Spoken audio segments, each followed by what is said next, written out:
que la clase pasada empezamos a hablar sobre conductores. Y hoy, digamos, vamos a terminar esa discusión y vamos a plantearnos una situación, digamos, bastante general de cómo se resuelve la ecuación para el potencial, que es una ecuación de Poisson en términos generales, ¿no?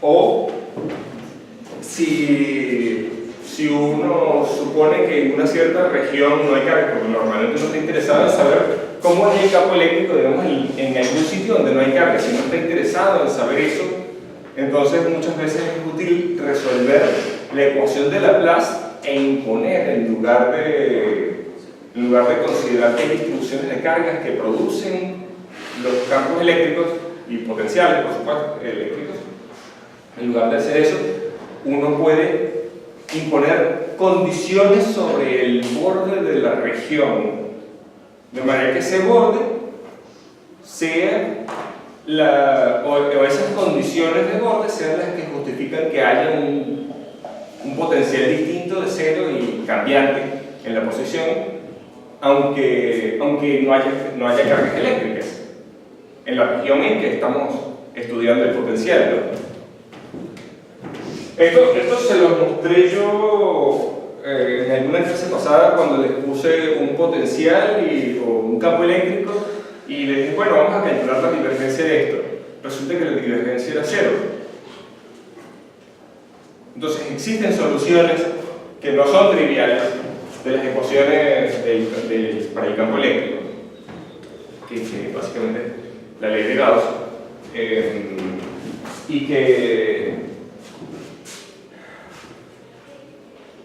que podemos utilizar pues, para hacer la descripción del fenómeno físico, del fenómeno eléctrico que estamos considerando.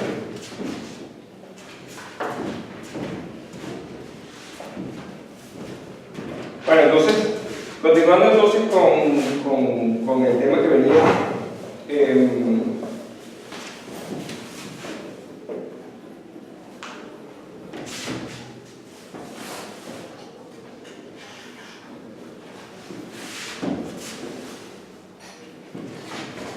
¿cómo son las fuerzas eléctricas sobre conductores? Obviamente, un campo eléctrico aplicado sobre un conductor va a producir una carga inducida, y esa carga inducida, obviamente, siente fuerzas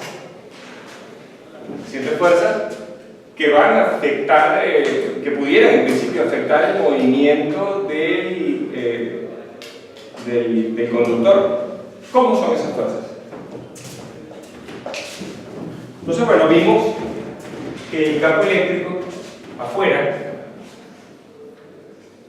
del conductor tiene la característica que es ortogonal a la superficie. Esto es un vector normal a la superficie y n es hacia afuera. Y la intensidad del campo eléctrico es simplemente proporcional a la sigma, a la cantidad de carga que existe en la pequeña región en que estamos evaluando el campo eléctrico sobre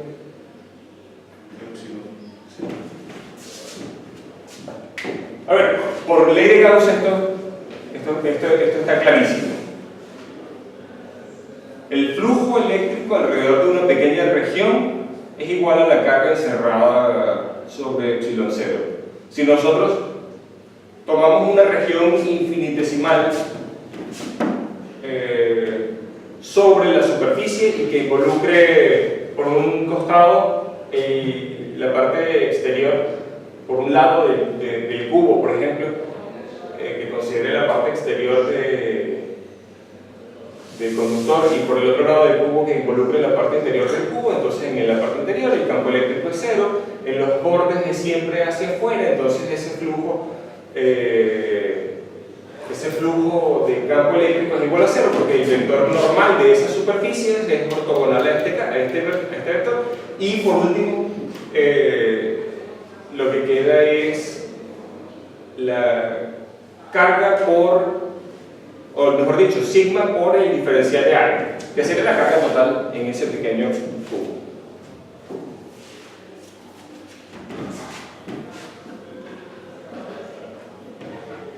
Por supuesto, cero. En el caso de la electrostática, ¿no? Después estaremos considerando qué ocurre cuando hay campos que cambian en el tiempo. Si los campos cambian en el tiempo, los electrones tardarán un cierto tiempo en reubicarse en nuevas posiciones. Eso dependerá de sus masas, de otros factores, ¿verdad? Y habrá un tiempo de relajación, un tiempo en que el sistema tiempo en que el sistema tarda en ponerse en equilibrio nuevamente. Ok, entonces, ¿cómo es la fuerza? La fuerza que siente esta pequeña carga. Bueno, en principio, eso sería la carga que se encuentre en algún punto de la superficie por el campo eléctrico alrededor de la carga. Y vamos a poner estos corchetes porque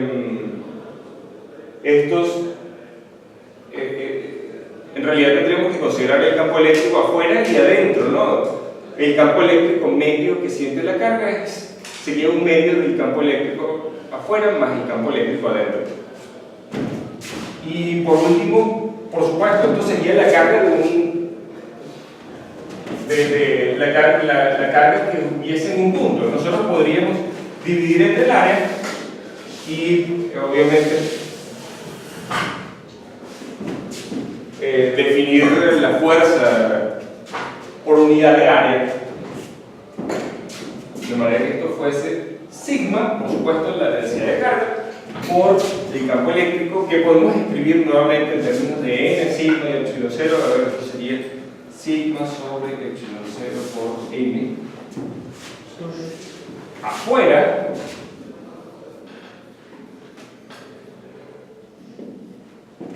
más 0 adentro.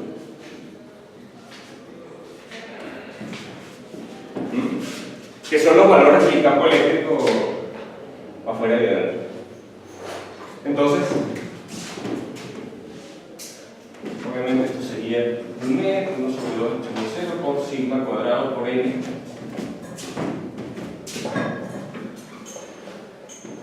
Vamos.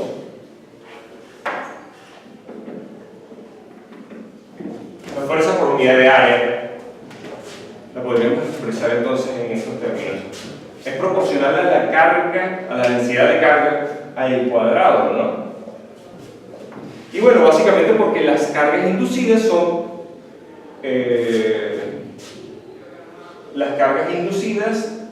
proporcionales al campo. Entonces, para que si las cargas son muy pequeñas, las fuerzas serán muy pequeñas, mientras que si el campo eléctrico es muy grande, las cargas serán muy grandes también, y entonces las fuerzas también serán muy grandes.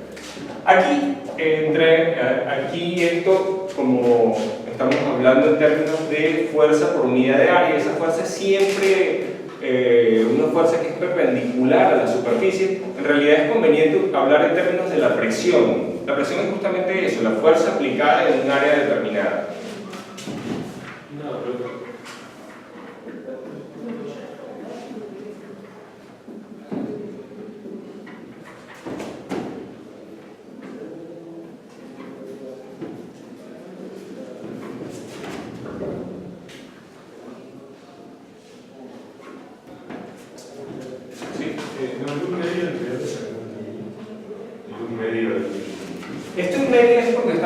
Esto es el valor medio del campo eléctrico. Entonces, claro, es un medio del campo eléctrico afuera más. Vamos a hacer un paso intermedio aquí. Esto es un medio sigma o un medio del campo eléctrico afuera más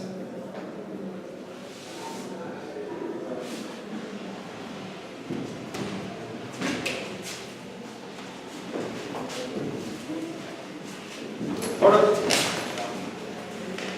en realidad creo que preferiría escribir esto en términos del campo eléctrico. A ver, la presión electrostática puede escribirse como, a ver, si sigma es epsilon 0 o sigma es el módulo de epsilon 0 por el campo eléctrico, entonces aquí tendremos epsilon 0 sobre 2 por el campo eléctrico elevado al cuadrado. Y esto yo no sé si ustedes recuerdan qué es. Esto es la densidad de energía por unidad de volumen. Eso es la reacción electrostática proporcional a la energía que tenga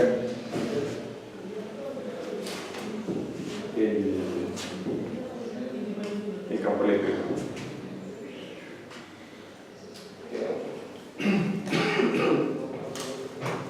Claro, aunque eso sería exclusivamente en la dirección de la superficie, ¿no? Si tuviésemos que considerar la presión electrostática en una dirección ortogonal a la superficie, eso sería 0.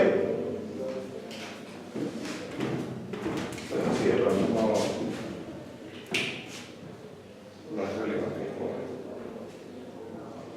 Bueno, está.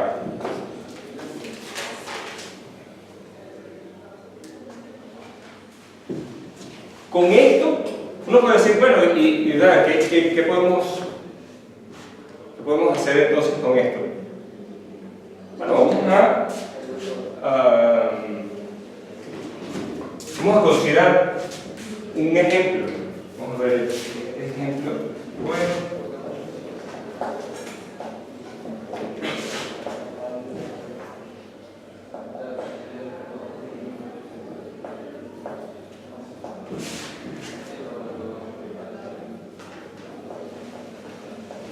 Consideremos placas conductoras cuadradas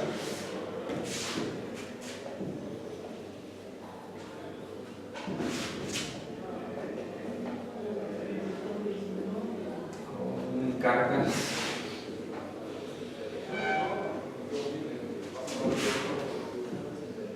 perdón.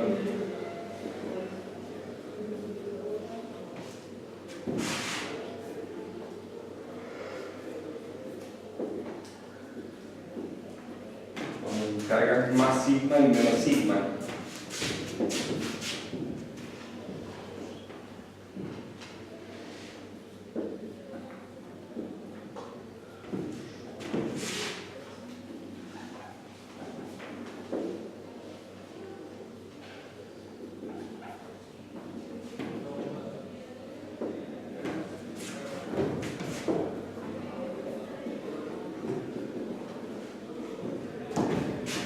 Por supuesto, hablar en términos de la presión electrostática sería equivalente a decir cuál es la fuerza por unidad de área que debe soportar estas placas. La distancia entre las placas, ¿no? Hay que decir, digamos, obviamente hay una distancia porque se especifica que son paralelas, ¿no? Entonces, tienen una distancia, no se especifica aquí, pero... entonces, nada, si yo tengo unas placas conductoras, resulta que si estas tienen carga, digamos que una de ellas tiene carga sigma, entonces lo que hace es que atrae las cargas del otro, que tienen magnitud menos sigma, hacia la superficie, y esa carga se ubica de manera más o menos uniforme. Si está lo suficientemente cerca, la distribución de carga alrededor o en la superficie cuadrada será aproximadamente uniforme, y nosotros podemos simplemente despreciar los términos de borde y asumir que estas cantidades son constantes. Y por supuesto, lo mismo ocurrirá con la distribución de carga negativa que induce una distribución de carga que es homogénea. De todas maneras se especifica aquí que como resultado de que sean conductoras tienen densidades de carga constantes. Entonces, el campo eléctrico afuera de una de estas cargas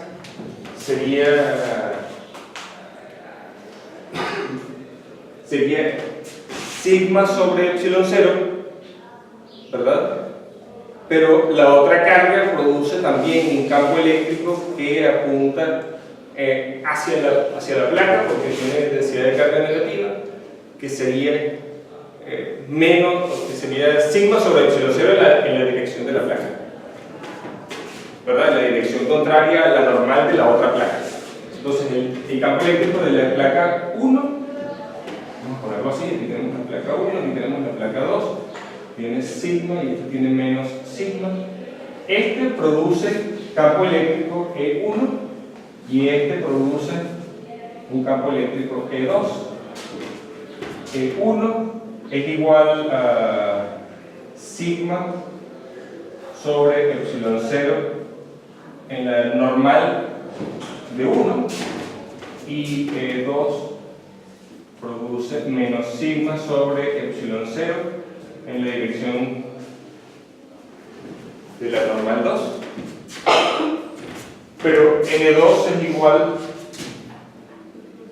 a menos N1, entonces el campo eléctrico total es igual a 2 sigma sobre epsilon 0 en la dirección normal de la placa 1. Digamos, este menos con este menos de aquí se cancelan y al sumarlo el campo eléctrico total será esto otro.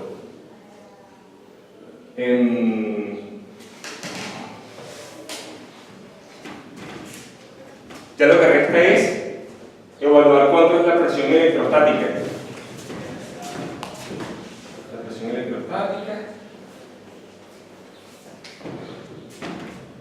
No, perdón, aquí hay un detalle.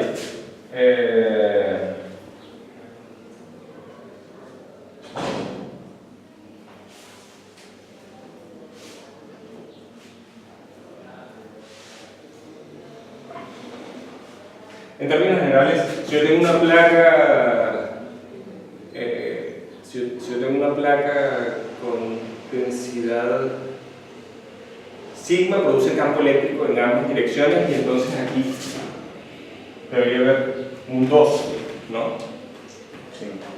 Entonces ese 2 se cancela con el otro y terminamos teniendo sigma sobre epsilon 0 en la dirección esa de la normal.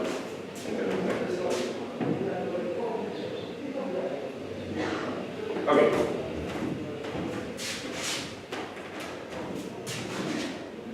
El módulo del campo eléctrico al cuadrado por epsilon 0 sobre 2 será la presión electrostática.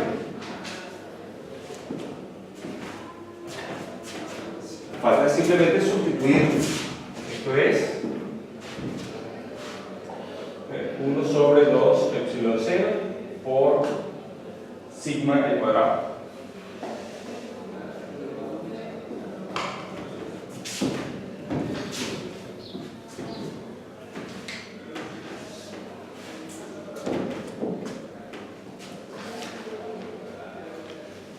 Esa sería la fuerza que cada una de las placas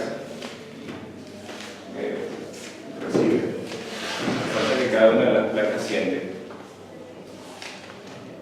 Por unidad de área, por supuesto. Aquí el área se ve implicada cuando consideramos la carga total y la densidad de carga específica. Bueno.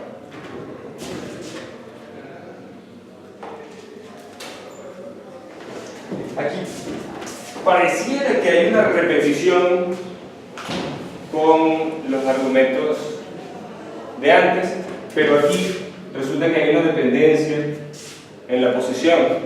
En principio, digamos, esto es arbitrario para distribuciones de carga que se encuentran sobre la superficie de un conductor, que no necesariamente es uniforme y mucho menos plano. En el caso plano, sigma es constante y tal, queda aquel resultado específico. Aquí en cambio hay una densidad que depende de la posición.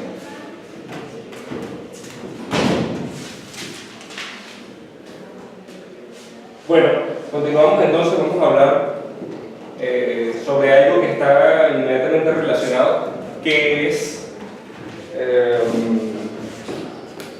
qué es lo que ocurre, digamos, en una situación un poco más real. Supongamos que tenemos un montón de piezas de material conductor. Tenemos un montón de conductores y se encuentran en posiciones diferentes. Cada una de esas piezas puede tener una carga neta constante. Claro, si están aisladas de los demás, la carga que tiene cada una de ellas no va a cambiar independientemente de si hay un campo eléctrico y produce cambios en la distribución de carga que tenga, ¿no? Si yo induzco un campo eléctrico sobre esas piezas conductoras, la distribución de cargas sobre cada una de esas piezas va a ser modificada, pero no la carga total. Entonces, supongamos que queremos estudiar esta situación.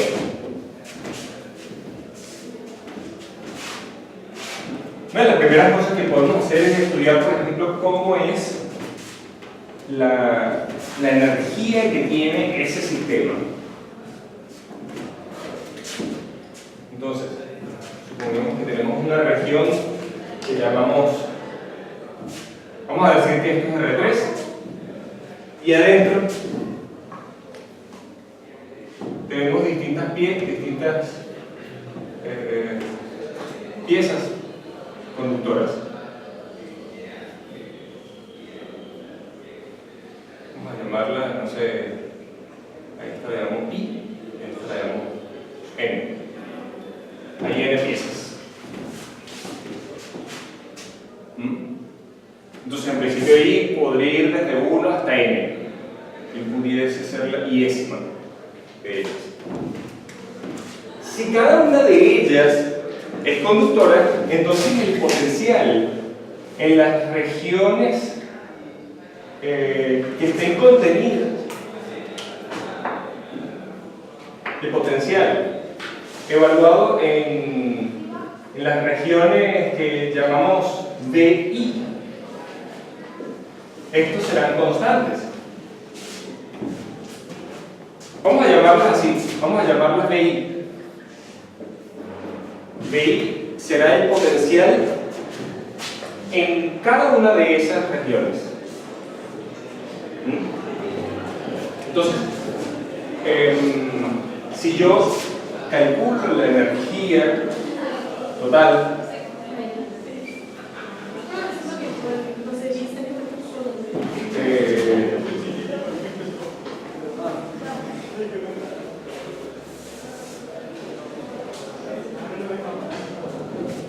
si yo calculo la energía total, bueno, me voy a encontrar que el campo eléctrico es cero adentro de esos conductores, por lo que esta integral es lo mismo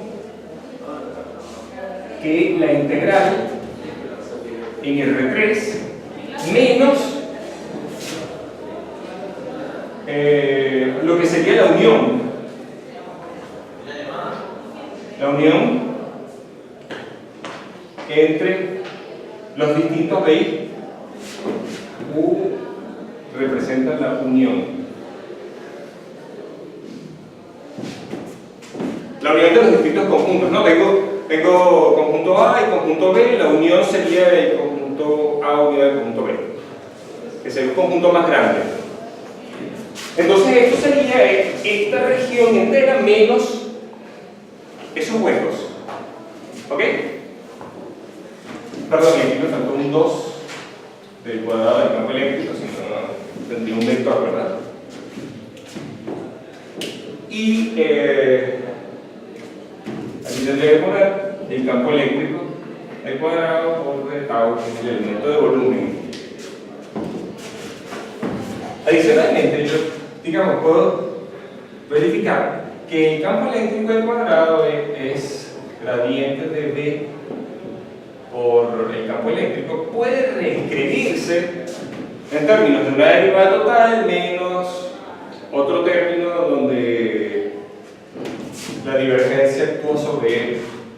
Entonces podría escribirse entonces como la divergencia de V por E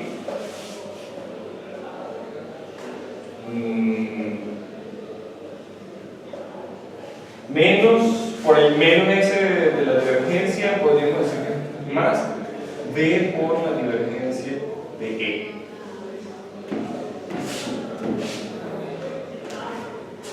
Véanlo de esta forma para verificar esta ecuación.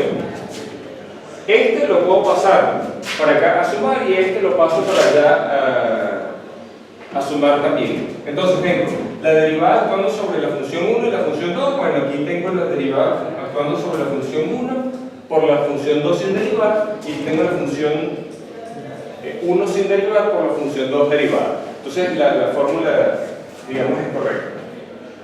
Pero por otro lado, fíjense ustedes, en la región donde no hay conductor, no estamos presumiendo que exista otra cosa. Ρ es igual a 0 sobre esa región. Entonces la divergencia del campo eléctrico afuera de esa región, porque estamos integrando estrictamente afuera de esas regiones, la divergencia del campo eléctrico será 0. ¿Sí? Divergencia de E evaluado sobre R3 menos la unión de los distintos volúmenes es igual a 0. En cualquier punto, es lo que quiero decir aquí, en cualquier punto que se encuentre dentro de esta región, eso es 0. Y entonces esto es igual a esto.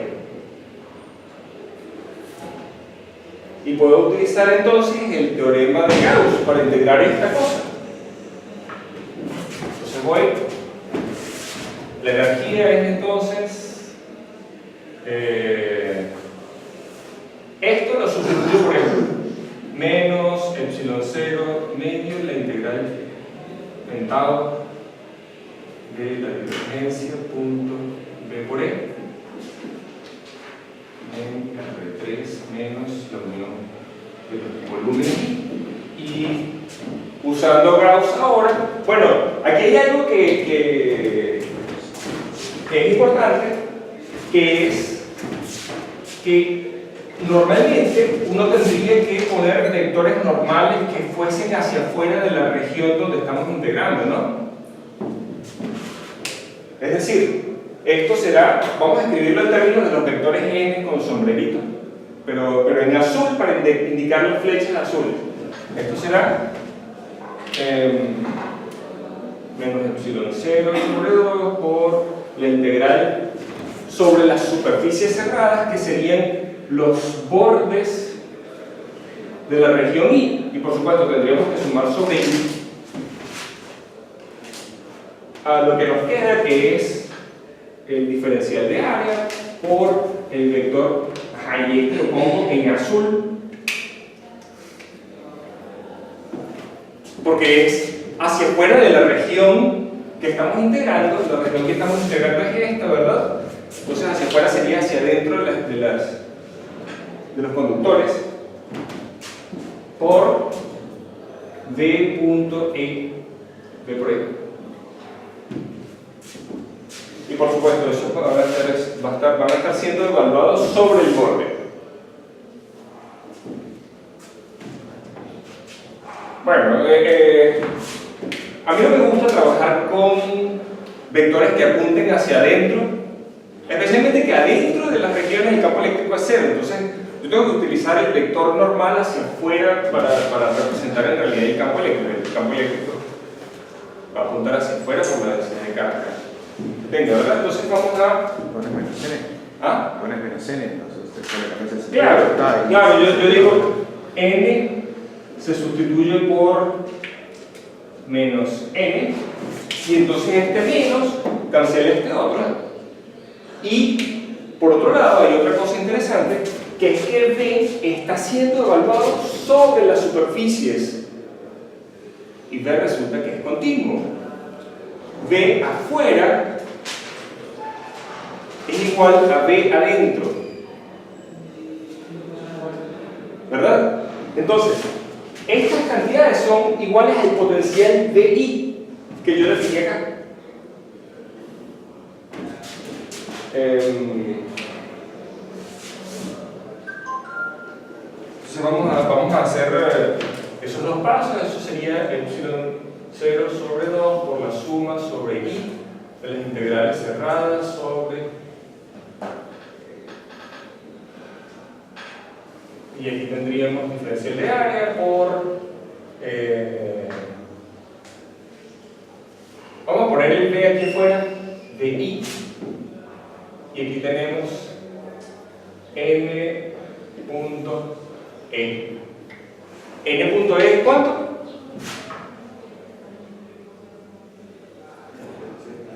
Sigma sobre epsilon 0.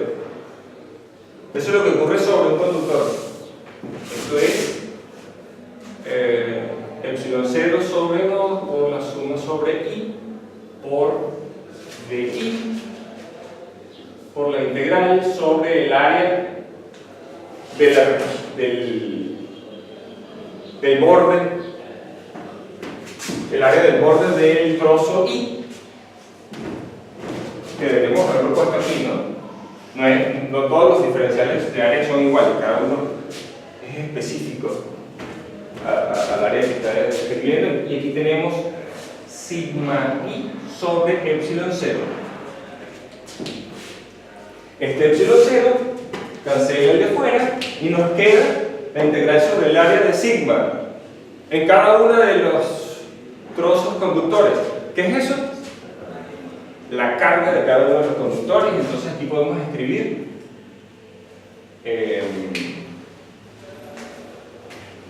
vamos a ponerlo así.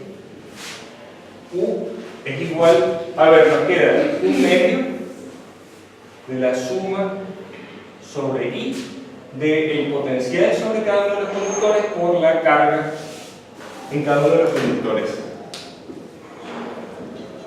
La simplicidad hecha pasta.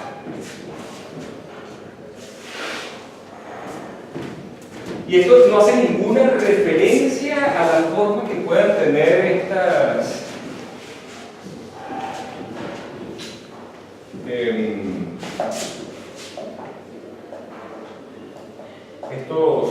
conductores, ¿no?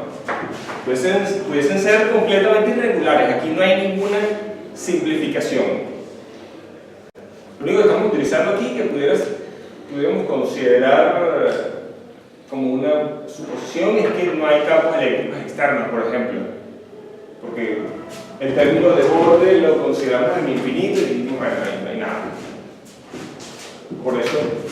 Por eso no apareció un término específico para el borde en infinito.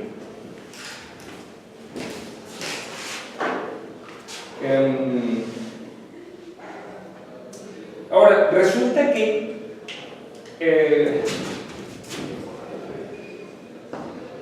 el potencial en términos generales puede ser determinado como la constante K por la integral de tau prima de rho de R prima entre la distancia. Y podríamos decir entonces que la dependencia del potencial con la carga, con la distribución de carga, es lineal, y esto podríamos simplificarlo utilizando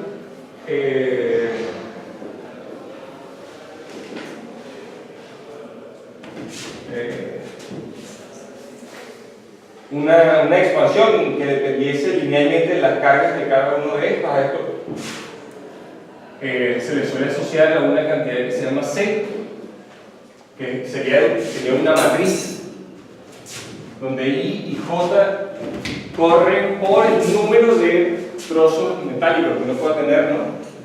Por QJ, donde QJ es la carga de cada una de ellas.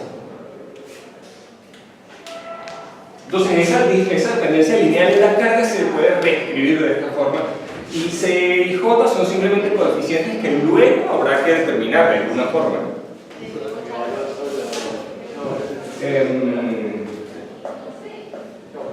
A ver, o equivalentemente, fíjense ustedes que esto luce como una relación, como un producto matricial, ¿no? Nosotros podríamos equivalentemente decir QI igual a la suma sobre J de CIJ por BJ. Y sustituir aquí, por ejemplo, U sería un medio de la suma sobre I y J.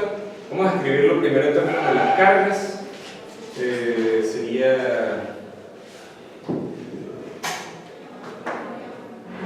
QI por C y J por QJ. O equivalentemente, en términos de los potenciales, J, BI, BJ, CIJ. CIJ se llama tensor de capacitancia.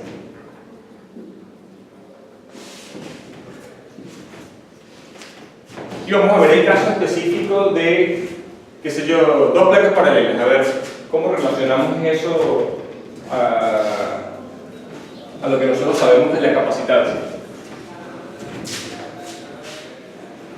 Y después, por supuesto, a eso lo podemos generalizar a otras situaciones. La cuestión con el tensor de capacitancia es que no limita la carga de una de las placas a que sea menos la otra, ¿no?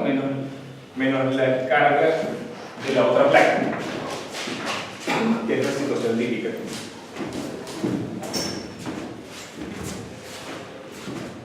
Entonces, si tenemos dos placas paralelas, esta tiene carga Q y esta menos Q, esta tiene potencial B y esta tiene potencial B más delta B. Entonces, aquella cosa se escribe como U igual a un medio de C. Vamos a decir que esta es la placa 1 y esta es la placa 2. Entonces tenemos C11 por B cuadrado más C12 por B más delta B más C22 por B más delta B al cuadrado. En principio eso sería esto, ¿no? Pero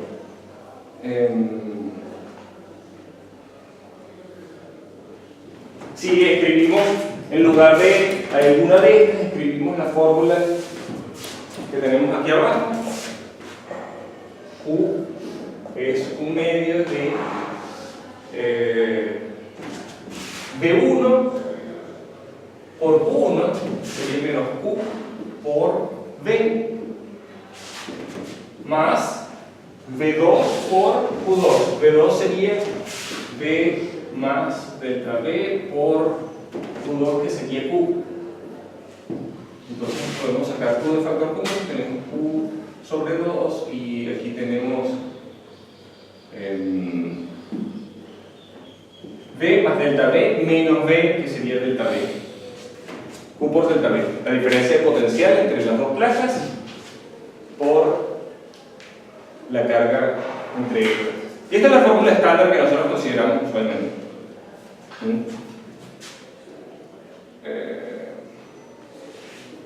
Y por otro lado, tenemos que la carga entre placas paralelas, ¿verdad? Carga entre área es igual a la capacitancia y potencial es una constante, a ver,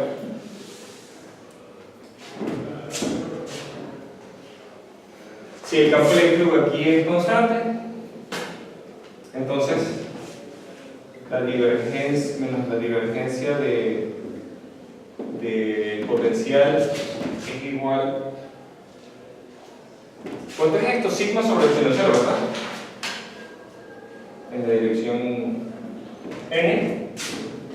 Y entonces, digamos, puede ser la dirección x. Ponemos en esta dirección x, y entonces esta divergencia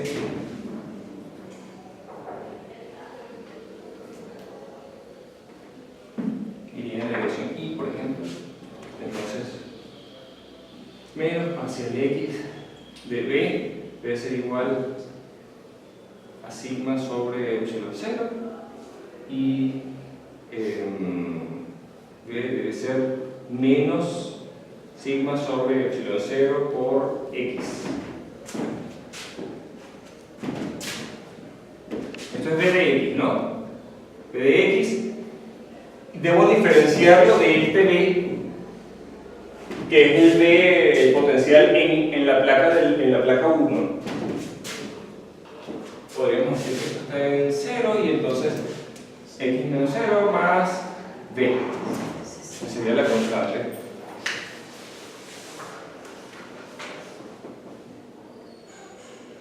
Entonces, bueno, finalmente podemos determinar cómo es la diferencia potencial. La diferencia potencial será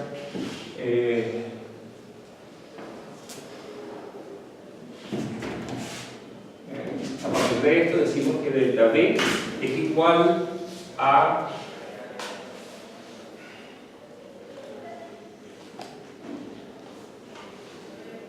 sigma sobre epsilon 0 por la distancia. Épale, aquí hay algo que no me... Ah, no, claro, es que el campo eléctrico va en la dirección hacia la izquierda, ¿no?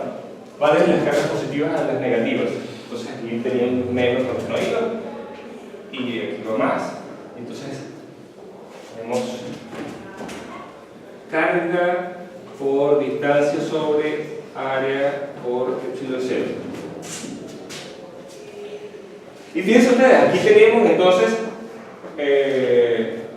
la relación entre la diferencia de potencial, entre la diferencia de potencial y las cargas. Esto es lo que nosotros normalmente llamamos capacitantes. Esto es C por Q.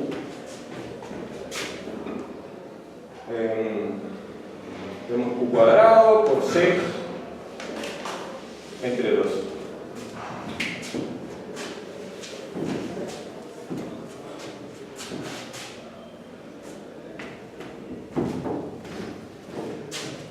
Lo que es difícil al atacar el problema de la energía utilizando el tensor de capacitancia es determinar cómo es el tensor de capacitancia, porque es específico de las formas que puedan tener, ahí sí, es específico de las formas que puedan tener los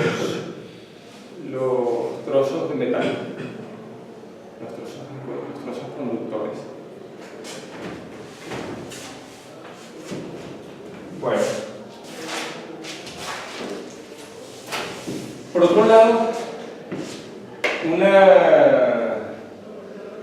digamos, si tenemos conductores, no es sencillo resolver este tipo de problemas específicamente porque cuando tenemos conductores existen densidades de carga que son inducidas. Si las densidades de carga son inducidas, dependen de cómo es el campo eléctrico externo, entonces no podemos saber cómo es ρ para hacer la integral. ¿Qué es el problema que afrontamos realmente? Si no sabemos la densidad de carga, no podemos hacer esa integral.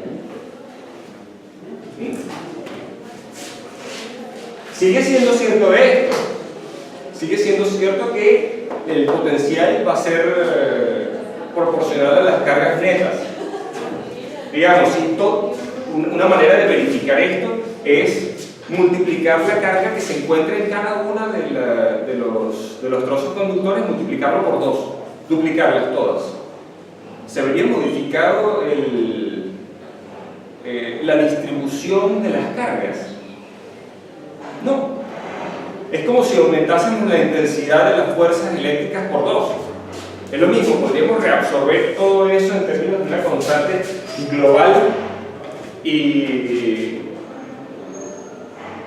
las fuerzas con que serían atraídas las cargas, es decir, el equilibrio de las fuerzas sobre las cargas se hallaría exactamente en las mismas posiciones.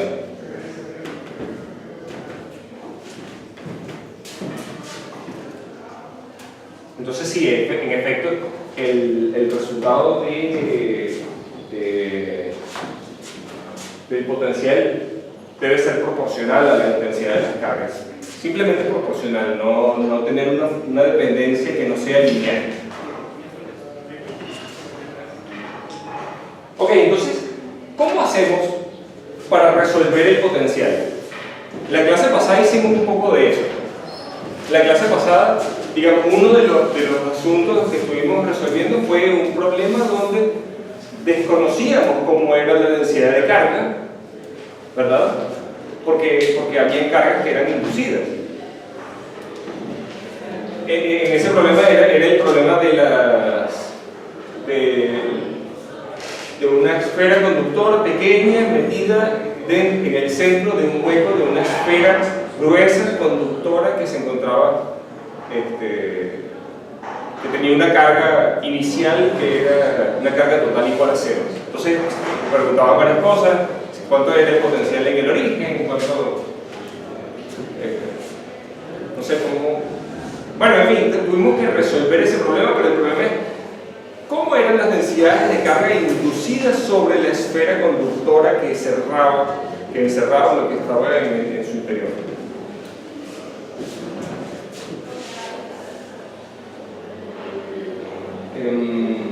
De no haber sido ese el problema, digamos, de haber sabido cómo eran las distribuciones de carga, sobre las distribuciones de carga inducidas, de haber sabido cuánto valían, uno lo que hubiese dicho es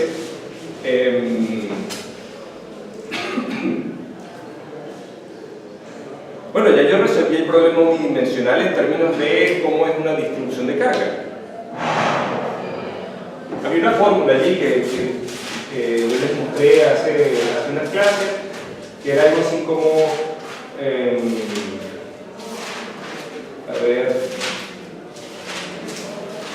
teníamos el potencial igual a la integral en R' de R' al cuadrado por una recta de distribución, una recta de módulos, el módulo de R más R' menos el módulo de R menos R'. Si yo tengo conocimiento de cómo es la distribución de carga esférica, entonces el resultado era menos la integral entre 0 a infinito de R' por R' al cuadrado por rho de R', y aquí sí sobre 4pi epsilon 0, y tenemos entonces el módulo de R más, no, aquí va módulo de R más R' menos módulo de R menos R'.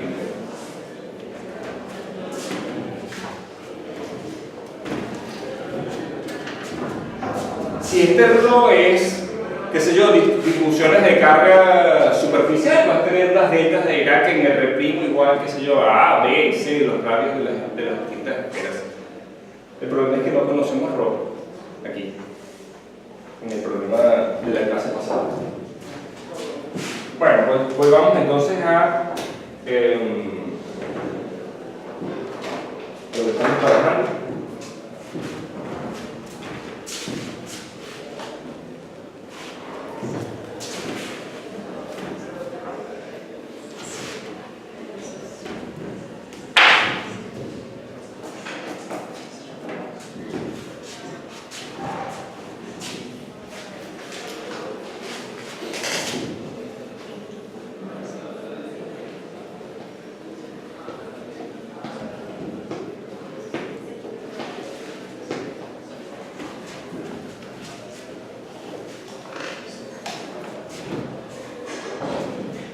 ¿Cómo determinar el potencial? Y digamos, entre conductores, supongamos que existe alguna simetría plano-paralela. Uno podría en ese caso reducir el problema de resolver el potencial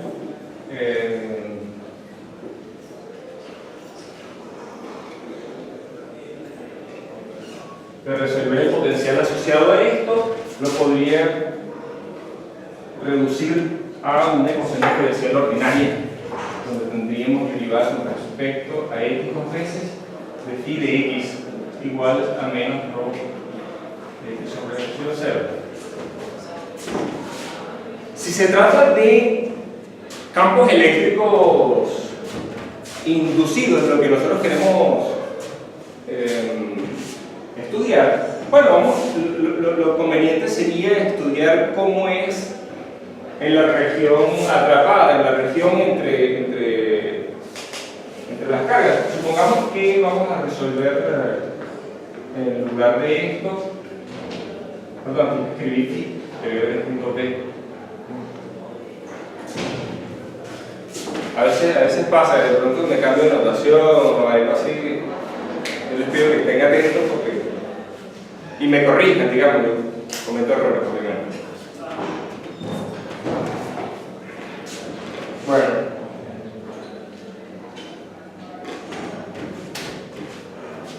Ahora, resulta que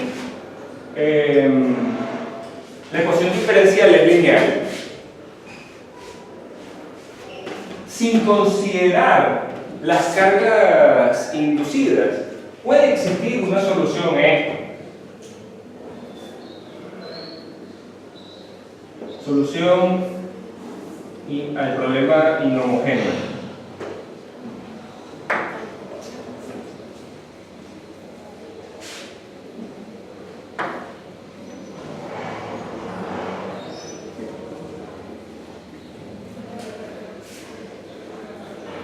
Vamos a llamarlo BI de X. Entonces resulta que Laplaciano de BI es igual a menos rho sobre epsilon 0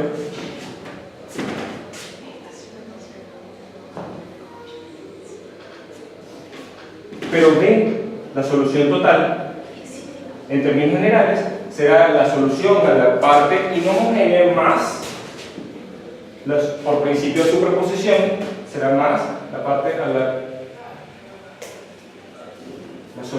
de la solución homogénea. Y esa satisface, vamos a llamarla B, satisface Laplaciano de B igual a 0. ¿Por qué estoy interesado en particular en esto? Bueno, entre placas conductoras, por ejemplo, el valor del potencial puede estar especificado de manera clara, ¿verdad? El potencial, qué sé yo, vale 1 en un extremo y vale 2 en el otro extremo. Y esta parte homogénea es la que ajusta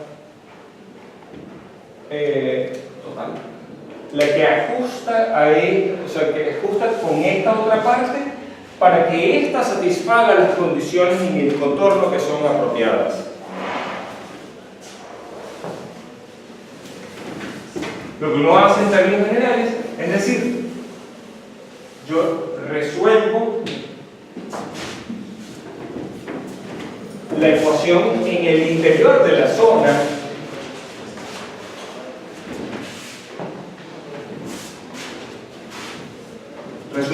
diferencial en el interior de la zona de ecuación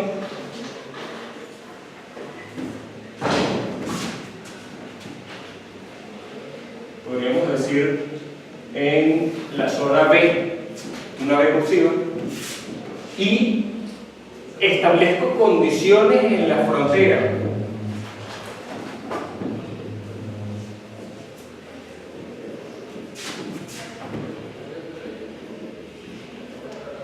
En el caso plano sería simplemente decir cuánto vale B en x igual a 1 y cuánto vale B en x igual a 2, por ejemplo.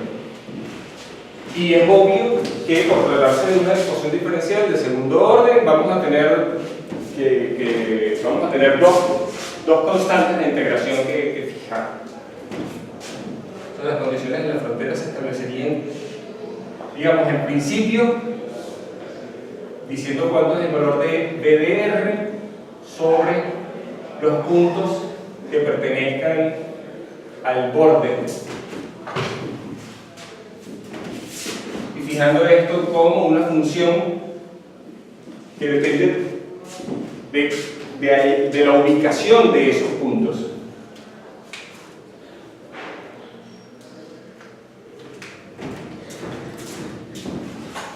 Claro, este no es el único tipo de condiciones que uno puede establecer en la frontera.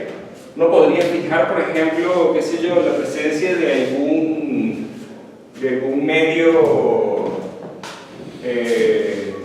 de una distribución de cargas específica en un medio no conductor y eso produciría un campo eléctrico que sabríamos sobre la frontera. Es decir, podríamos tener como condición el potencial sobre la frontera o podríamos tener en otras situaciones el campo eléctrico sobre la frontera. En términos generales pudiéramos conocer, qué sé yo, una función del campo eléctrico y el potencial en la frontera. Eso sería problemas muchísimo más complicados. Pero claro, vamos a concentrarnos en problemas de este tipo y lo que uno termina haciendo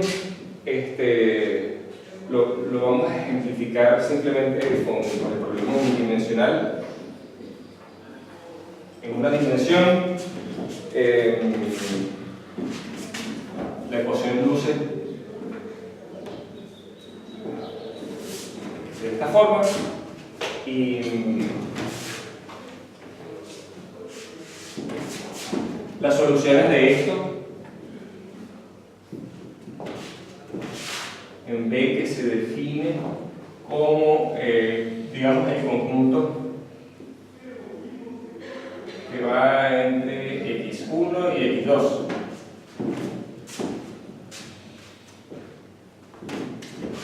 Entonces B en principio sería A por X más B, por ejemplo, ¿verdad?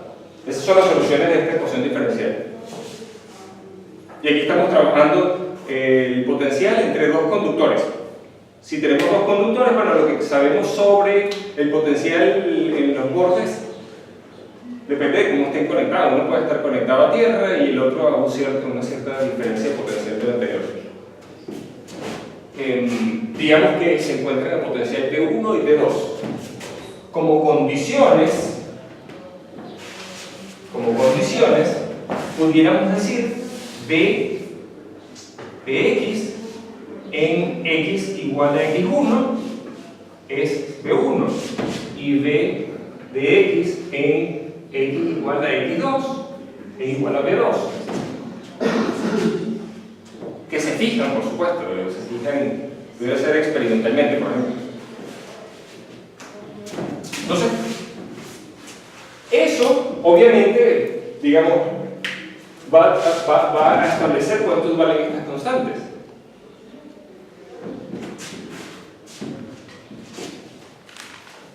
Como solución,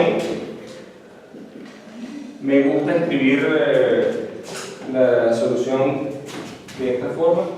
Esto sería B2 más B1 por x menos x2 sobre x1 menos x2.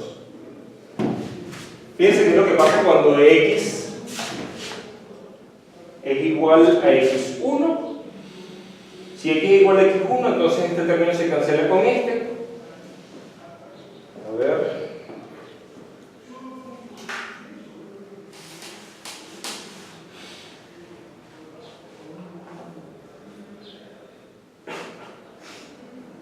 Vamos a tener B1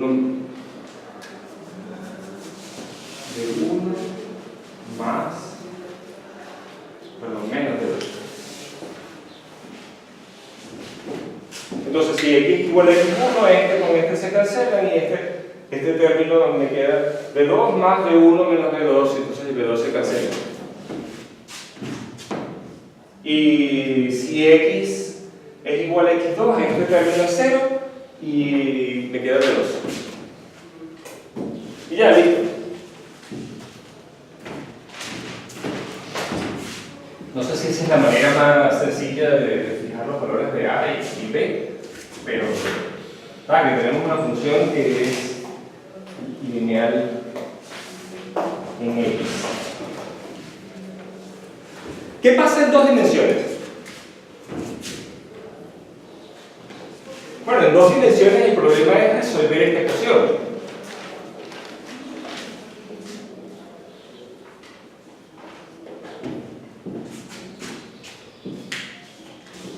Y luego establecer condiciones. B evaluado en X igual a 0, por ejemplo,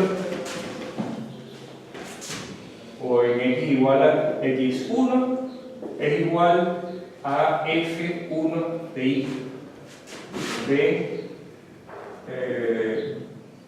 evaluado en X igual a X2. Esto sería un cuadrado, por ejemplo, o un rectángulo.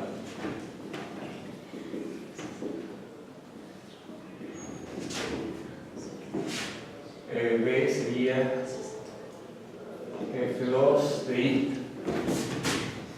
B evaluado en Y igual a Y1, tendríamos G1 de X, y B evaluado en Y igual a Y2, tendríamos G2 de X. Tendríamos que imponer esas cuatro condiciones sobre el borde de un rectángulo, ¿no? Este tipo de problemas se puede resolver en términos de series, que puede llegar a resultar complicado. Otra cosa es cómo resolver esto de manera exacta. Bueno, también hay una manera, existe una solución exacta de este mismo tipo, de X e Y igual, elijan una función de una variable f de X más Y por Y, pero utilizando Y cuadrado igual a menos 1, ¿no?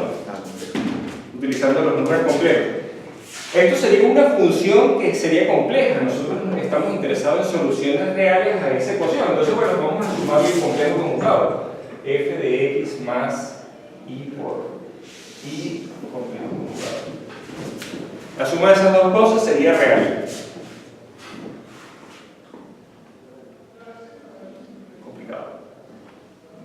Complicado establecer las condiciones. Eso es lo complicado.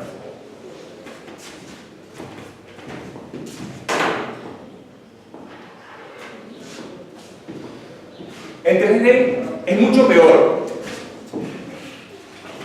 En tres dimensiones es mucho peor porque no hay en mi conocimiento no hay una expresión a la solución general como lo son estas. Esta es una solución general y mucho menos una manera sistemática de imponer las condiciones sobre el borde, que bueno, qué sé yo, si considerásemos un paralelepípedo ya no serían 4 condiciones sino 6. 6 condiciones evaluadas en cada uno de los planos rectangulares de las tapas del paralelepípedo, por ejemplo. Y eso sin considerar que pudiésemos estar tratando de imponer condiciones ya no sobre un paralelepípedo, sino, digamos, sobre una superficie que tuviese alguna otra forma, qué sé yo, una esfera o una forma, qué sé yo, un elipsoide, digo, un paraboloide, en fin, pudiésemos estar considerando condiciones en la frontera de alguna superficie que fuese más irregular. ¿Qué hace uno? Bueno, hay varios métodos uno de los métodos que más éxito ha tenido históricamente es el método de las imágenes. ¿Qué es el método de las imágenes? El método de las imágenes es un truco. Después estaremos revisando otros métodos más sistemáticos, pero el método de las imágenes es un truco que funciona en ciertas condiciones, cuando existen ciertas simetrías, es decir, no es un método súper general, pero llega a ser lo suficientemente bueno.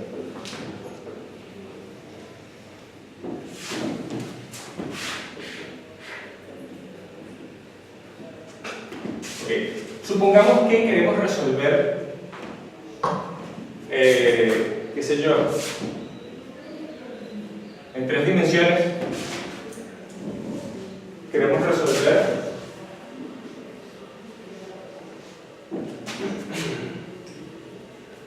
hallar, digamos, queremos hallar B de R. Si en el plano z igual a 0 hay un conductor, o si el plano z igual a 0 es conductor.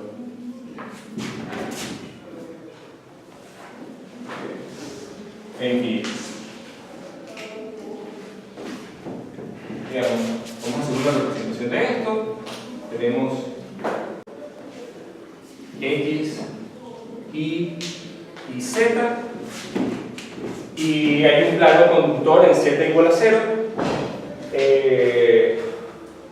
¿Cómo sería el potencial? ¿Cómo sería el potencial, digamos, por ejemplo, debido a una distribución de cargas?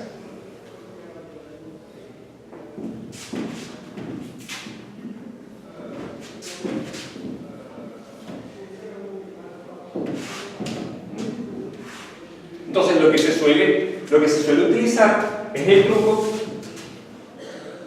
de ver cómo es el potencial de una situación donde hay una carga, digamos, en alguna posición, vamos a decir la carga Q, que fácilmente pudiese ser uno de los diferenciales de carga de esto, y luego habría que sumar, por supuesto.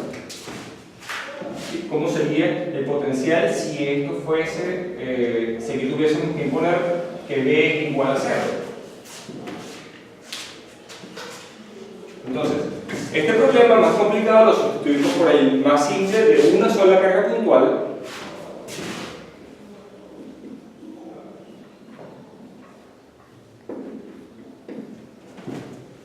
¿verdad? Y este, a su vez, lo comparamos con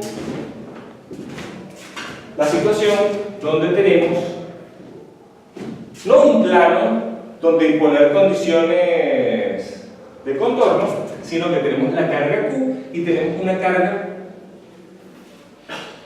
digamos, que cruza aquí, y entonces a una distancia igual, aquí tendríamos una carga menos Q.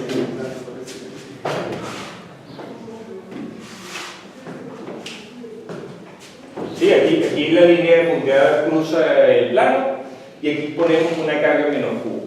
¿Cómo sería el potencial? El potencial de esta situación sería, por supuesto, K por Q entre la distancia es X, o vamos a llamarlo R,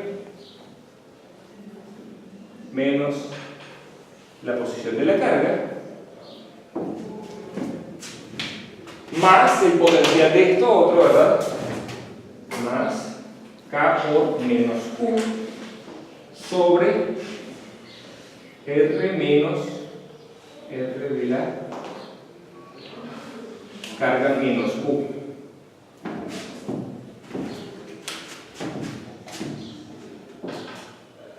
Ahora resulta que estamos ubicando la carga R de menos Q en la posición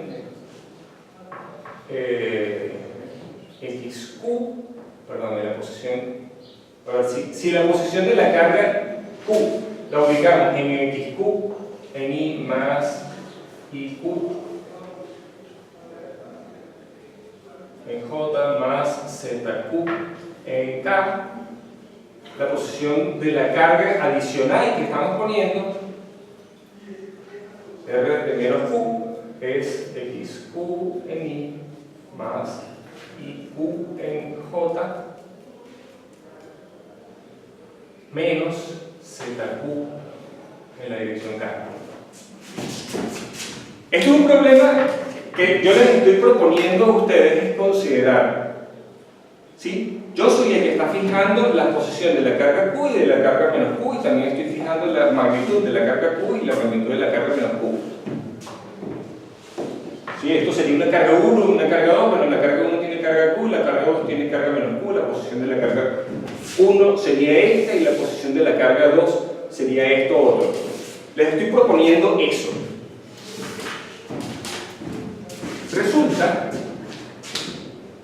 Resulta que si yo evalúo eso,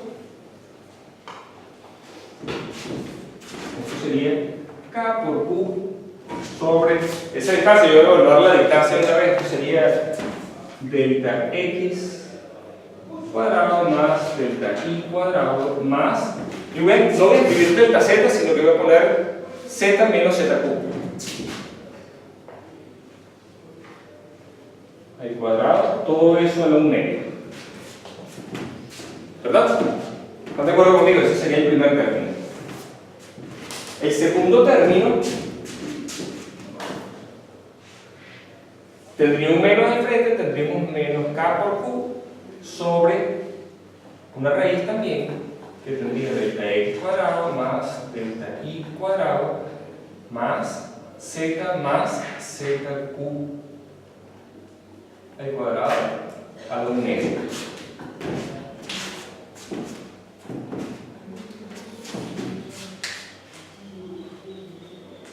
¿Qué tiene interesante esto? Bueno,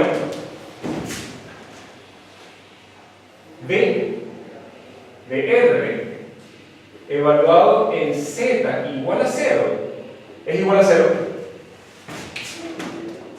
Veámoslo un segundo. Si yo evalúo Z igual a 0, aquí me queda menos ZQ elevado al cuadrado.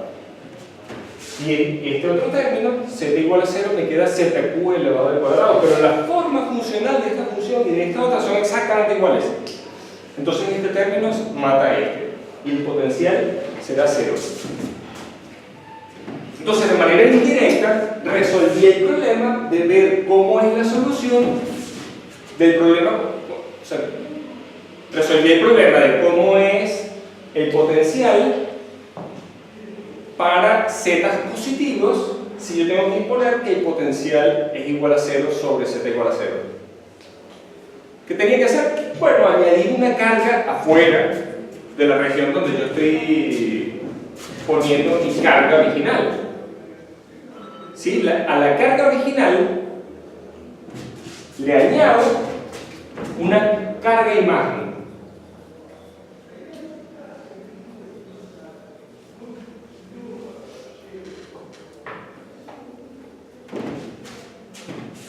Y hay varias cosas que tomar en consideración. Las cargas imágenes nunca se ponen en la región donde yo estoy determinando el potencial. Yo nunca debo poner una carga imagen en la región donde yo quiero saber el potencial. Siempre fuera. Siempre fuera. Claro, en este caso podría parecer trivial. Podría parecer trivial. Fíjense ustedes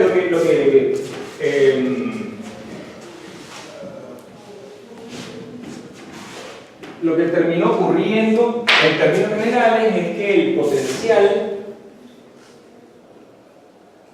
asociado a una distribución ρ es la integral K por la integral sobre el volumen de ρ de R' sobre R menos R'. Y a esto le tenemos que añadir otro término, pero que incluye cargas que estén fuera de la región donde nos interesa. Esto sería K por la integral sobre de tau primo vamos a llamarlo de tau 2' porque esto es para zetas positivos y esto será para zetas negativos, ¿no? Y tendríamos rho, vamos a llamarlo así, rho primo, o rho, vamos a ponerle doble primo, de R doble primo entre R menos R doble primo.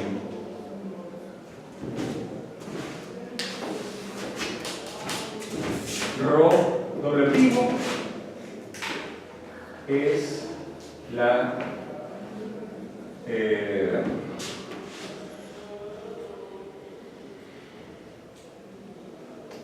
Rho doble primo es la densidad de cargas de imágenes.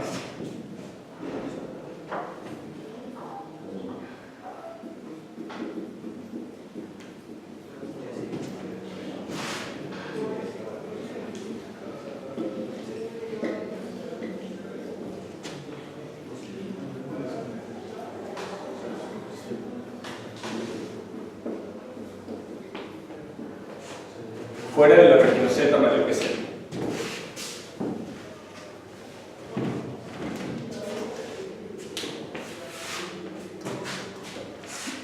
Y R doble primo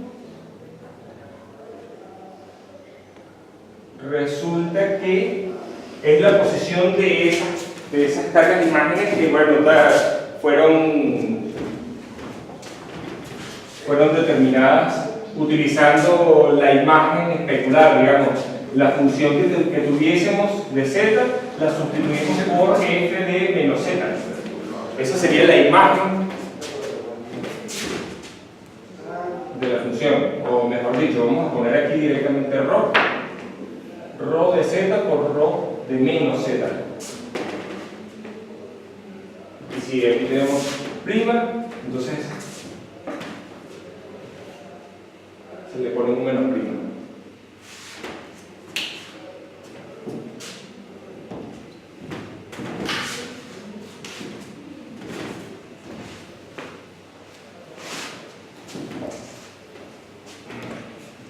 Claro, aquí en principio esto dependerá también de las otras coordenadas, ¿no? Esto dependía de x' y y', y esa dependencia queda intacta. Aquí dependerá de x' y y', sin hacer la sustitución.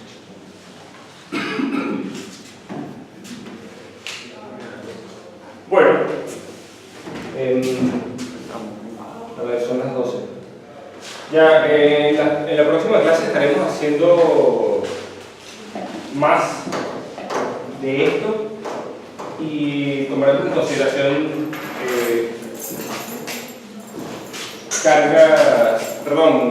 regiones donde hacer la integral que tenga forma esférica también, o combinación entre planos y esferas, que es lo típico. Bueno.